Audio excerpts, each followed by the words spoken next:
munaasabad si qurux badan loo soo agaasimay laguna soo dhaweynayay agaasimaha waaxda qorsheynta iyo xiriirka caalamiga ee wasaaradda warfaafinta dowladda federaalk ee Soomaaliya mudane Cabdiraxiin Ciise Cadow ayaa lagu qabtay magaalada Oslo ee caasimadda dalka Norway. munaasabadan oo kala warqaadasho ahayd ayaa ugu horeyn waxaa hadal la soo dhaweyn ka jeediyay qaar ka mid ah ka qaybgalayaasha xafladda.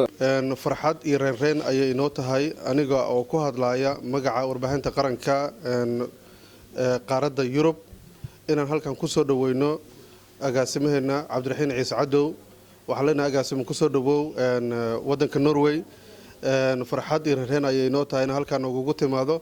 oo aad aragto isla markaana xog iyo faahfaahin dheeraadna aad ka hesho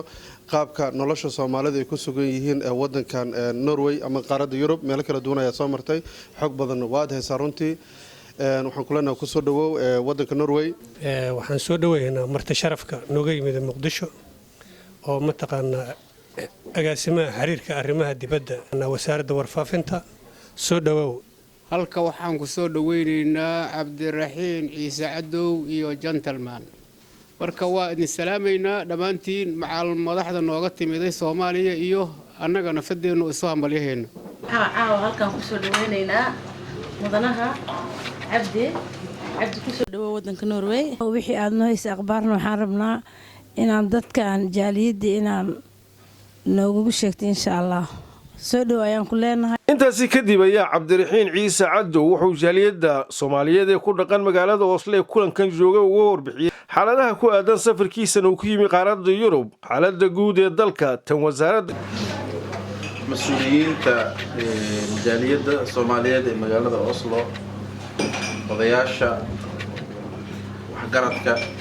gabdhaha inaan ka bilaabay aheeday xafladda qiimaha badan noo abaabulay dhalinyarada dhammaan inta ka soo qayb gashay munaasabadan aad ku qiimaha badan assalaamu calaykum waraxmatullaahi wabarakaatuh intii safar dheer ayaan soo galay meel dhaxane maxamedan iska helnay safarkii wuxuu ka soo bilaabay Djibouti oo aan imiday bishii Maarso 17keedii hadafka aan u socdayna waxa ugu waaweynay inaan ka qayb galno maxamed oo la taliye ah wasaaradda warfaafinta ayaan waxaan isugu nimiday Paris inaan ka qayb galno shirka dhacay jasiirad Faransiiska ka tirsan oo la yiraahdo Ajaccio oo ku taalo dabcan meel u dhow dalka Talyaaniga laakiin Faransiiska uu leeyahay shirkii wuxuu noo soo dhameeyay 10kii bisha Abriil kadib waxaan nimiday aniga iyo Maxamed oo isla soconna Belgium kadib waxaan tagnay Jarmalka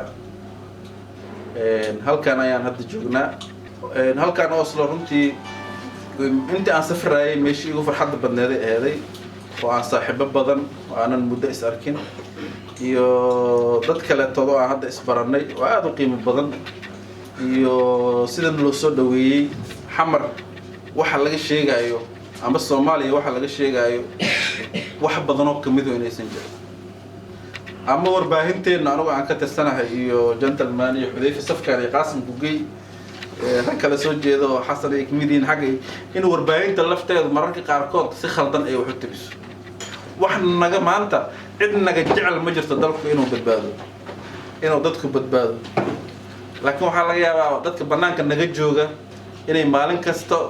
dhaliil u nohayaan bini aadan way qaarna dhaliil way yeelan karaan qaarna wanaag way yeelan karaan laakiin madaxweynaha iyo ra'iisul wasaaraha iyo wasiirada iyo baarlamaanka iyo askarta iyo shaqaalaha waxay qatartay ay ugu bareerayaan waxay tahay dadka Soomaaliyeed inay badbaadiyaan dalka Soomaaliyeed oo badbaadiyo Xasan Rasta Somali National TV Oslo Norway.